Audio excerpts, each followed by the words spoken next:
they shape perceptions and they sort of put constraints on the beliefs on whether girls, as well as others, can do science.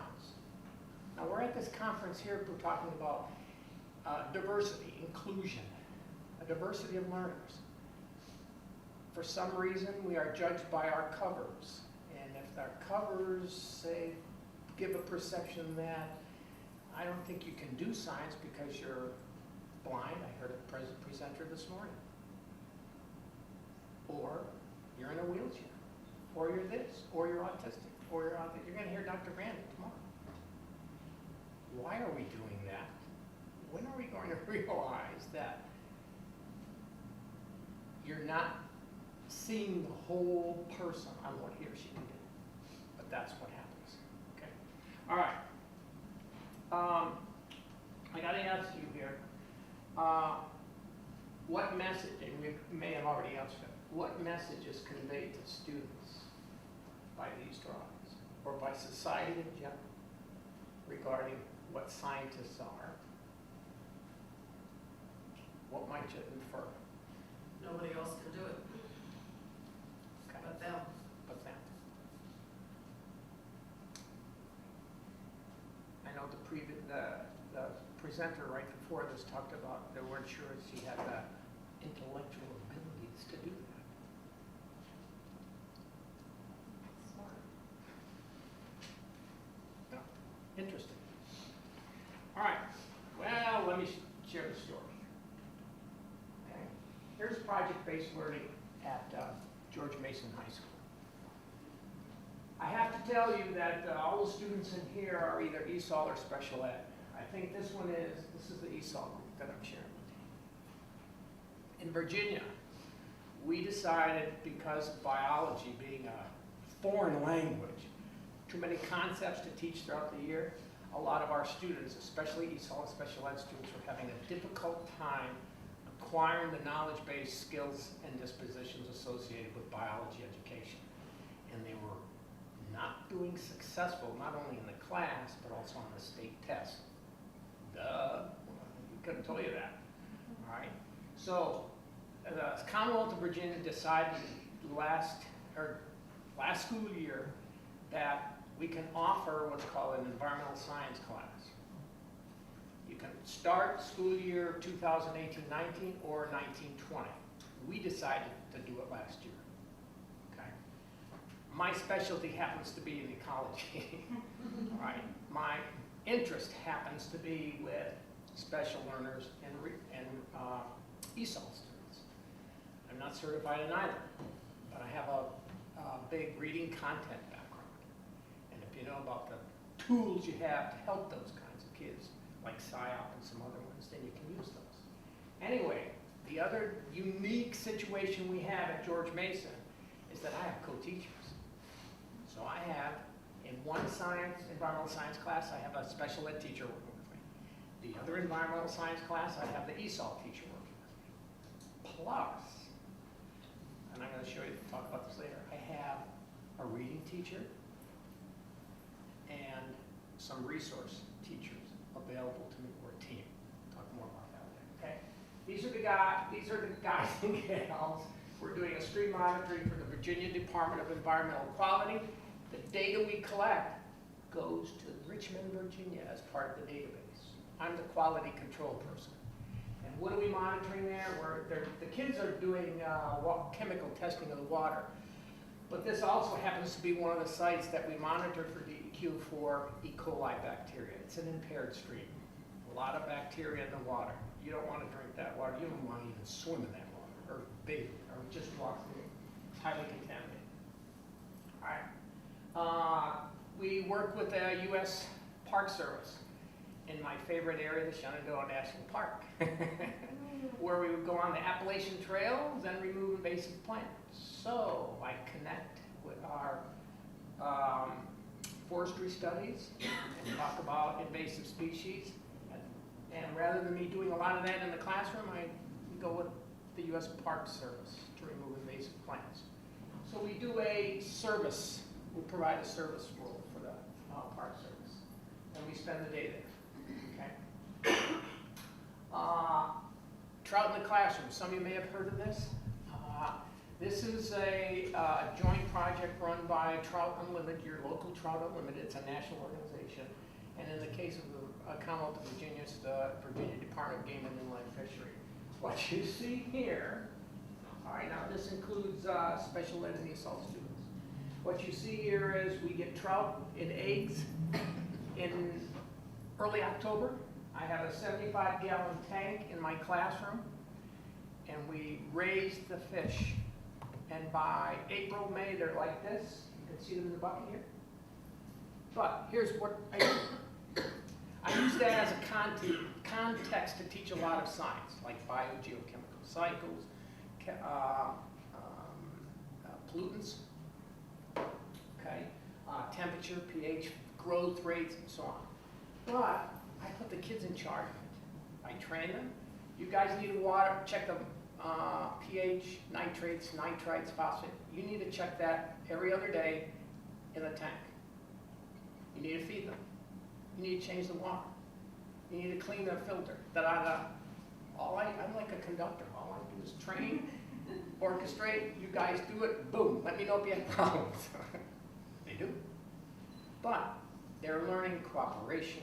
They're learning language skills. They're learning science content, science skills, things they're going to actually use through their career through their time with me as a 9th grader, throughout their term at George Mason High School, and hopefully wherever they go, whether it's to Nova, whether it's to a trade, that doesn't matter. They're going to learn some skills. This is another project we have, Aquaponics. I can't tell you how much attention my students have received because of this project in hydroponics. In here is a 300-gallon tank where we have tilapia. The idea is to grow fish so we can serve it in our cafeteria as fish tacos. I told the food service manager we're going to need a lot more than this. I said, you're not going to get this, but we'll try. Anyway, like the Trout Unlimited, or Trout in the Classroom, kids are in charge. They do everything, okay? And they have to record this data on their laptop that I have a Google spreadsheet set up. So I can check it, they can check it anytime, okay? This is aquaponics because we have lettuce growing here. The water from the fish tank supplies nutrients for the lettuce. Lettuce removes the nutrients, the water goes back in the fish tank. Boom, boom. Okay? All right? Bat house. This was something new we added this year. This is my colleague, Jason Perkins, who's the special education teacher. And we physically built 6 bat houses. We're going to put them up in the fall because we ran out of time. They took a lot longer to build than we anticipated. And that's the thing that we've had to watch. We've had to adjust our time frame. We thought we could do things in, they needed more time because you can see they are actually using tools that we borrowed from the career and tech ed teacher. So we had to show them how to use some of this and be right there as they're doing it because they were the ones that assembled, and all of them had been, here's one that's totally assembled and we painted them, dark brown, that we're going to mount in the fall. Climate change, all right? We have this out front. This is an actual experiment by Hunter, a student. He's doing this right now and comparing warming chamber growing marigolds in the warming chamber and outside the warming chamber. He's conducting that investigation right now. Okay? Here's what I want to show you. Hydroponics. Lettuce grown in water, served in our cafeteria. Okay? And the kids are saying, wait a minute, is this our lettuce that we grew in the hydroponics? And in some other parts of in the middle school as well, I mean, we're eating what we're growing? Yes. And I tell them, you know what? We didn't just grow this to give to Mr. Kane to use in the cafeteria. He's buying this from us. So the money we get from him goes right back into our project, so it's sustainable. So, whoa, we can handle that. The other thing we have are growing towers. Tower gardens, they're called. So we grow this way and horizontally. Okay? Takes about 45 to 50 days from seed to germinate to harvest. So we get a few harvests a year. We usually, last year, let's see, we made $220. All right, not bad for lettuce, you know. Okay. Let me tell you how this started. It started with raised bed gardens.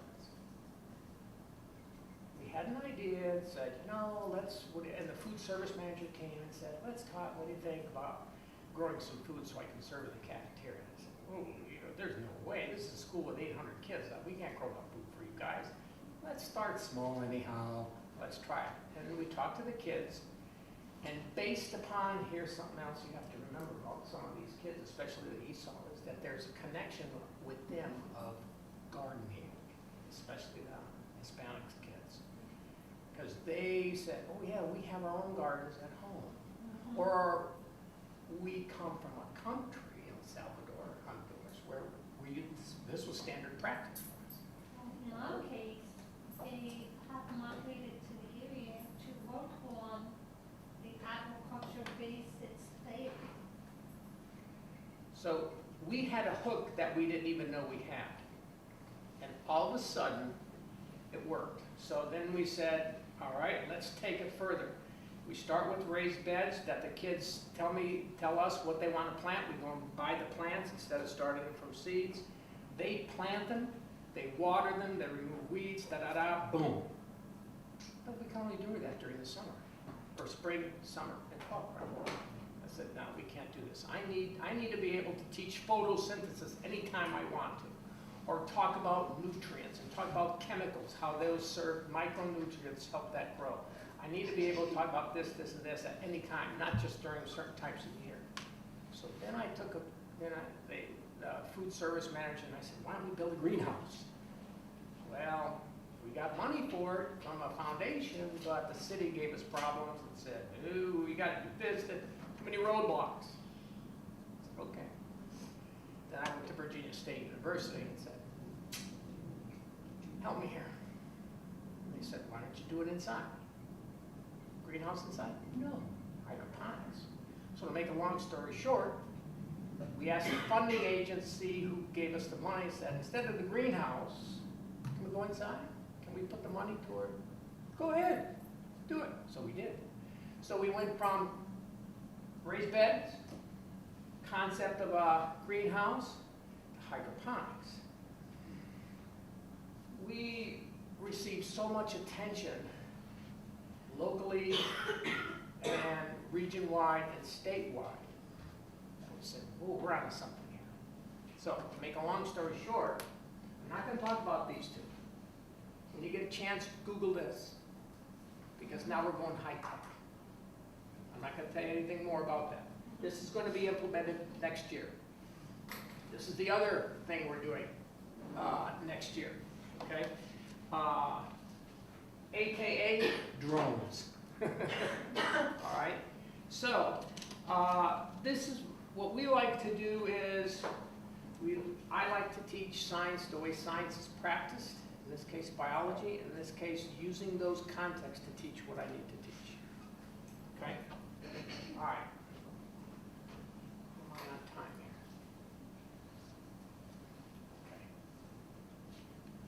Okay. This is what I was mentioning a moment ago.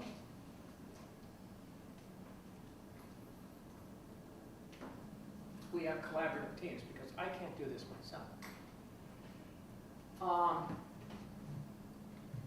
We use our technology coordinator. Part of the team involves our technology coordinator. He, in this case, he can do a lot for us.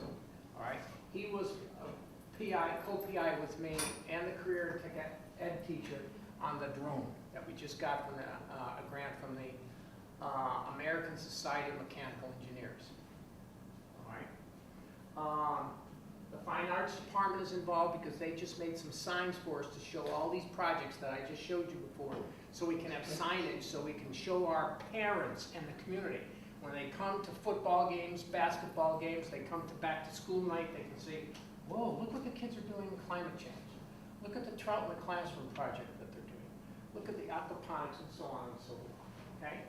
We have content specialists that I work with to help this. I haven't been successful enough to get the math and social studies involved in this. I'm working primarily with English, special ed, ESOL, and reading teachers. These guys and gals, these people, my colleagues, are really helping me do this. Okay? Now, I'd be remiss if I didn't. I know it's up there, but you have to have an administrator in on this, because that, and I have to attest to the positive working relationship we have with the administrators in the building, because they don't give us a blank check, but they have very seldom said no regarding field trips or projects or whatever. And, all right, I already mentioned this. Okay, I forgot to tell you at the start. If you have questions, please ask. I don't mind being interrupted. Okay. If you have comments, questions, please do so. Are we good? Okay. Let's see where I want to go here. Oh, authentic environments. I think you're getting from what you saw in the previous pictures of problem-based learning, you saw that I try to use authentic, meaningful context for the kids. It can be in the classroom and they can be outside the classroom. I like to take it outside as much as often. Okay? This is the cross-disciplinary approach that I was mentioning. Sometimes the projects are, an idea is generated from me. Most of the time, I'll go to my colleagues in my department for technology and career and education saying, you know, I'm teaching this, I see a connection with your other areas there. Is there any way that we can do something together that meets your standards, meets my standards, does this, whatever. And more, you give them a few days to think about it, or it might be right on the spot and they say, yes, we can do this. So it's been easy for me to, with the technology coordinator and the career tech ed teachers to say, all right, I want to make an improvement in this. Can your design students design something to make that improvement and build it? I will supply the materials. But you have to ask your students to design something that'll either increase the efficiency of the system that we're putting in place, or to make it easier for our kids to monitor and assess things. And that's how it's worked. Okay.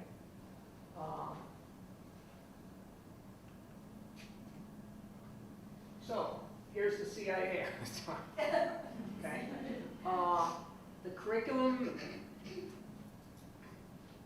the next generation science standards, although not adopted by Virginia, but adopted by a number of states, say that we should basically look at science, engineering, technology, STEM, if you will. Okay. You've heard some people talk about A, arts. I use STEAM myself, but A is not art. A is agriculture. Okay, that's just mine. Okay, so we look at trying to emphasize content, skills, and dispositions in each of these content areas, but not as discrete units, but as interdependent. So they're working together. And the other thing that we stress in our environmental science class, and I do the same in biology, is language. Because I know all educators and all parents want their kids, children, to be able to speak, write, listen, hear. Basic fundamental life skills that they're going to need. And with ESOL students and special ed students, that's extremely important. Okay? So we're doing this with the curriculum. I mentioned to you before that we were trying to connect it with the child's background.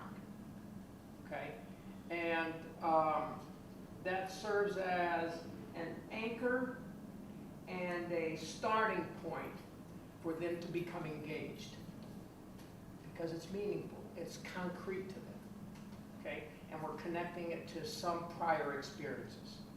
It's also a way for me to test their prior knowledge. It's like a pre-assessment for me, okay? It's highly learner-centered, all right? I don't say student-centered, I prefer learner-centered, all right? Real-world connections, and in this, we try to bring in career awareness. Because I know all my students aren't going to go to University of Virginia, or William and Mary, or James Madison University, or Harvard, or Ohio State University. No. I want my students to be able to, you heard this word before, passion. Develop the passion for whatever they want, but have the knowledge and skills and go forward. I don't care if it's to community college, I don't care if it's to a trade school. Stay focused, go for it. Instruction is primarily this. I facilitate them. I use inquiry, structured inquiry, with a lot of support. Okay. A lot of visuals, especially for special ed and language learners. Non-threatening environment, because for many of these individuals, they have never had success in science. They have not had a good experience in school in general, and particularly in science and math. So we want to make it so that they are comfortable, that they are free to make mistakes, that they can learn from those mistakes, but engage in what's called a hands-on, minds-on learning. Question or comment? Question and comment. Go. Well, because I couldn't see what you were talking about earlier. What were you saying? Should we Google in the future? It's called FarmBot. FarmBot. Yes. Oh, very cool. FarmBot. It's one word. Okay. Okay. And then All it is, it's a robot that's actually doing all of the caring and planting and removing of weeds for a raised bed. oh wow. It's really sophisticated.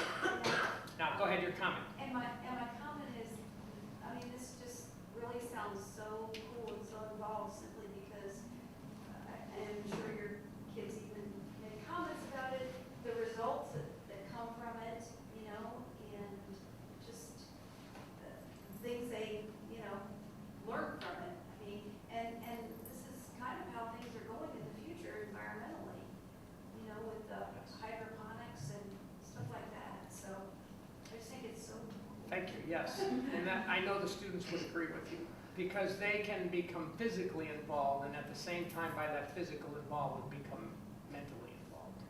That's why I like to say the hands-on, minds-on approach. Okay. Assessments, traditional, not a lot, very few. Okay. What we do is we do alternative assessments and ask the kids to produce a lot of products. Performance assessments. They need to make presentations, they need to make visuals like this one here on hydroponics at George Mason High School. This was actually a presentation that the kids made at George Mason University as part of a school environmental action showcase, student environmental action showcase. So what we try to do is use a variety of performance assessments rather than traditional forms of assessment to assess their learning of skills as well as knowledge and language, because they aren't doing enough. We aren't providing enough opportunities for them to really have experience with going from most of them in Spanish to English, okay? And that's the major adjustment we're going to make next year. In fact, the district has hired for the high school another ESOL, 1.5 ESOL teachers, because we realize that we're not providing the necessary structural support to help those kids. And I'm going to push, I don't know how successful it will be, because based on the research with ELS, it needs to be bilingual. You need to teach the concept as much as possible, the science as much as possible in their native language, but have them explain to you in English. Okay, that's what the most recent research, that's one of the things about the most recent research on the in-laws. Okay? All right. You want to know success of this? Here are two success stories for you, and then I'm going to stop. In 2016, my students won the Green Schools Innovation Award for their hydroponics. These are all ESOL special ed. They're not my honors kids. They are not my IB students.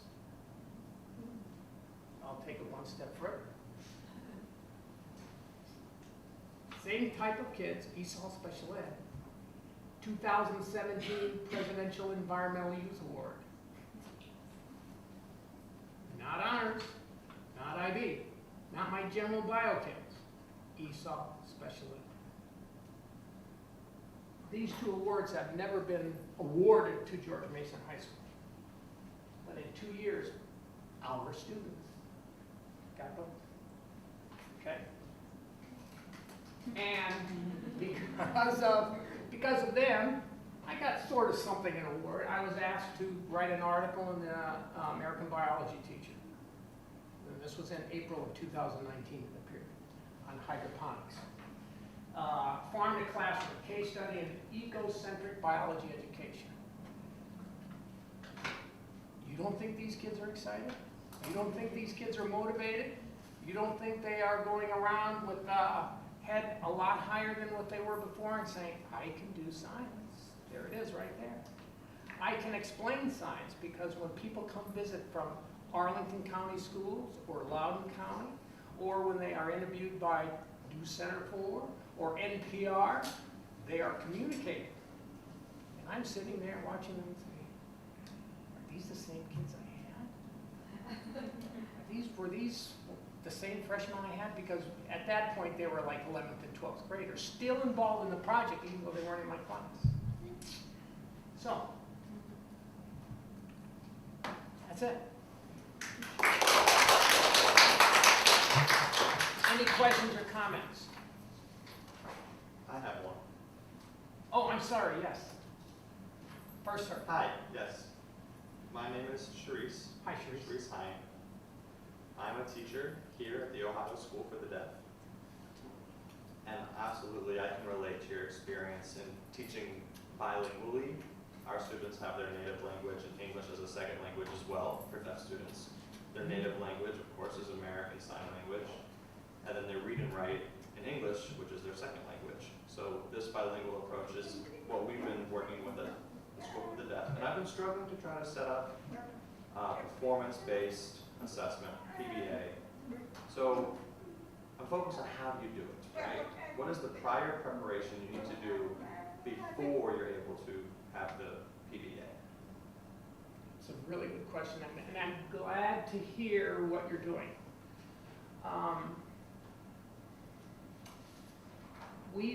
I've had to educate my administrators and colleagues, other teachers, that we need to change what we do and how we do. I've always said to parents, I say it to my students, and I say it to my administrators, I'm not training people to be Jeopardy players.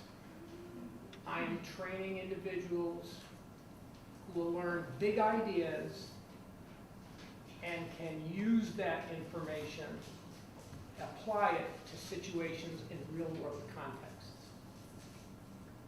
I'm not asking the students to do some kind of activity just to get a specific grade on it or just to complete a worksheet. I do not use worksheets. I don't use handouts. A lot of the instruction that I do in the classroom involves the students building their knowledge base based upon the opportunities I provide for them. So when an administrator comes into my classroom and he sees kids doing all different things and me roaming around with my co-teacher and facilitating at each table. It's very different than what he sees in other science classrooms and other classrooms in general. So I've had to educate. And with the team approach, we have an impact. If it was just me, they can say, it's Mecca, just another idea, we can blow him off. But with collaborative teams, they can't. I have a question. Over here. Did that answer the question? It did, thank you. Thank you. Yes, ma'am.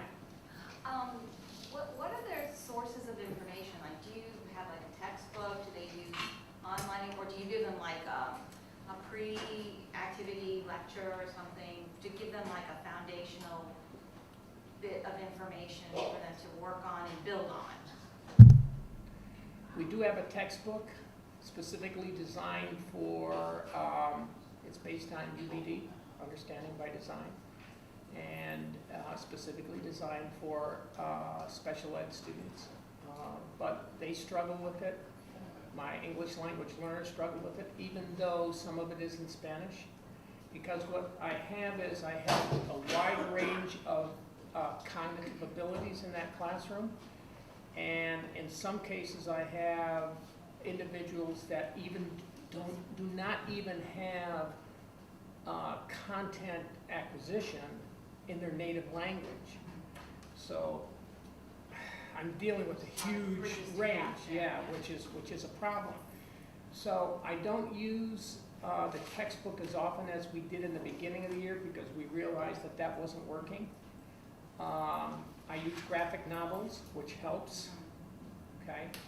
I use Newsletter, which has some articles that you can download that you can adjust based upon Lexile level, okay? But we quickly realized that we couldn't do some of the same things that we usually do. So a lot of the information, for example, when we take notes, I ask the students to take notes on their computers because all of our kids have computers that they borrow from the school. So my screen is up here, and I might have them, when we do use the textbook, I'll ask for a volunteer to read. That's a problem in itself, okay? But since my wife is a reading teacher, she gives me the strategies to use. Anyway, and I will read a paragraph, and then I will ask the students, what's the important message in that paragraph? And then we will write it together. So, but they write it in English, just like I am, okay? So I show them how to do some note-taking, sort of like Cornell note-taking, but it's not exactly the same. So reading is a struggle for them. Writing is a struggle. Speaking is extremely struggling for especially ELLs. And when we had asked them to make presentations at George Mason or to community groups, they were fighting me in the sense that they were scared. Okay, relax. So we worked together. A lot of scaffolding, a lot of structure, a lot of support. They know that they're going to be prepared and they're going to do well. And we just provide them with the support. Thank you. I'm getting that. Yes, I understand. Okay. What is the demographic of your school?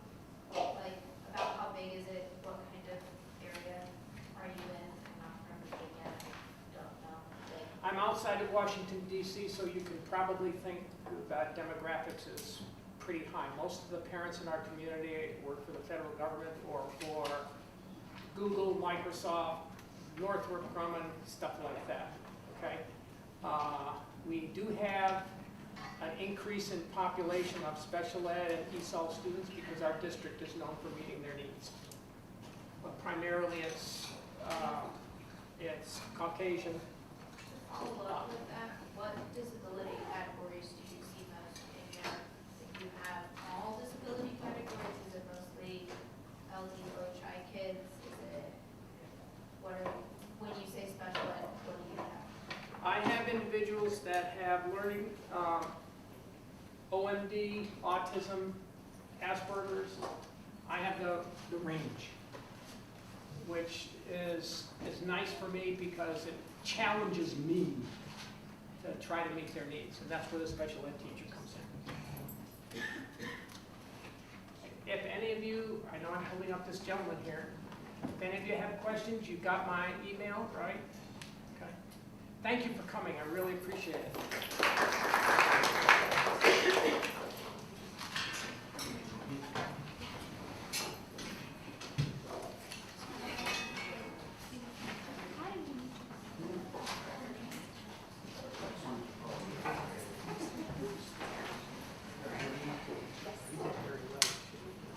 Kate just dropped it.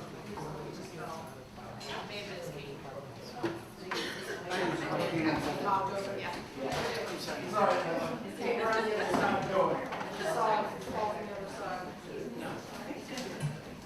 But you have to have a report.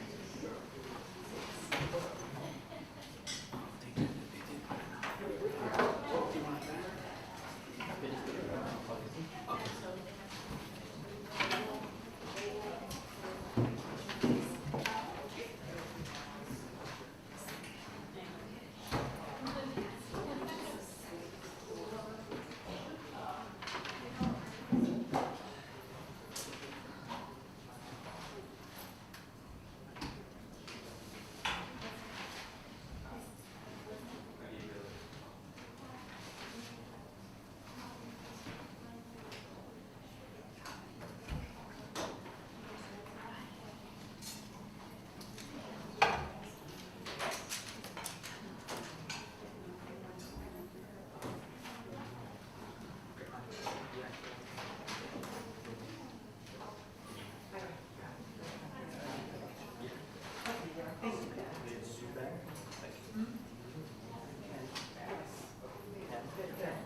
Okay. Thank you.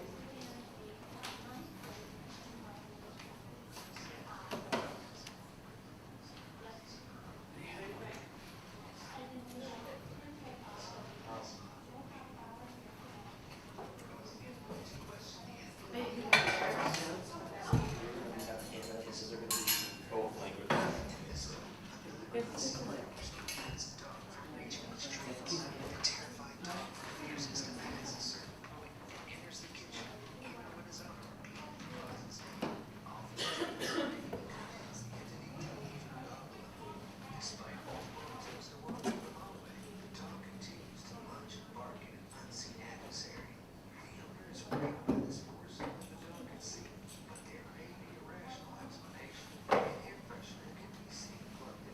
Is it only the one microphone over there?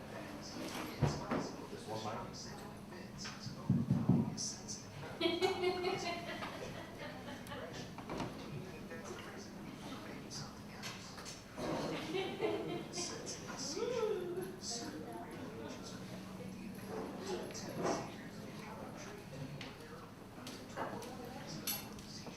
Hi, does everybody have Kahoot on your phone, by any chance? To download the app, Which app? Kahoot? Oh, yeah. Can you get it on the computer? Oh, yeah, do it on the computer, yes.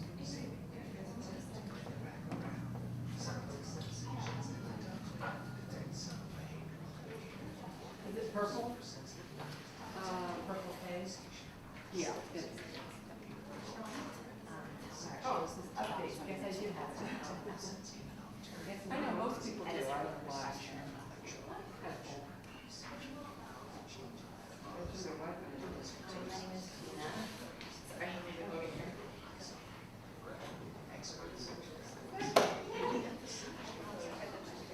You can stand there.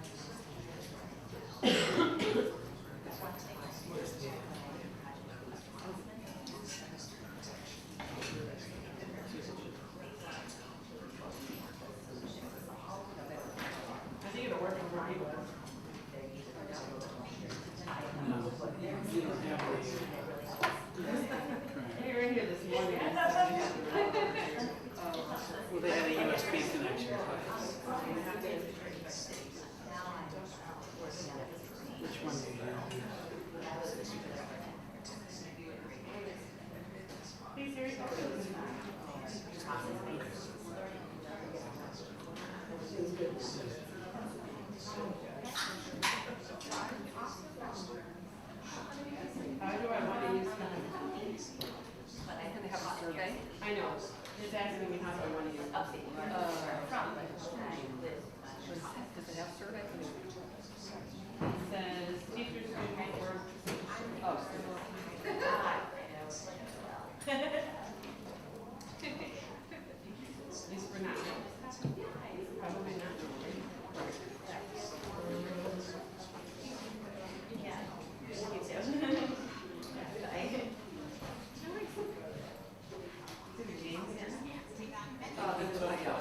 Okay, just this one.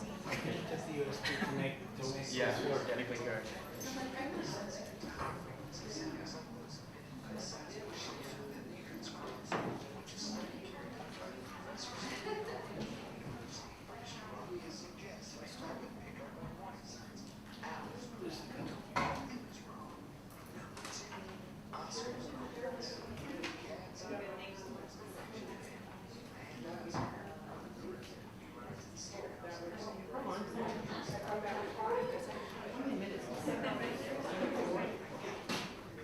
Start now.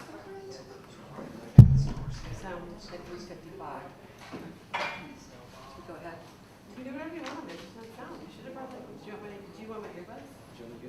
Last night. This is something really interesting. Hello, hello. A little bit of a change of communication here. When I got here, I realized there was deaf people here. So I'm going to be using sign language. My husband will be speaking. Okay?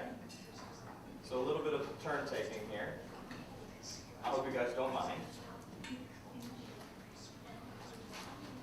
So have you all downloaded the Kahoot app on your phones? Great. If you don't want to, that's fine. You can just watch and observe. Okay?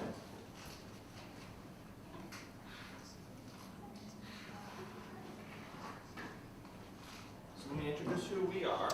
My name's Ken Subak, Master's Education, Special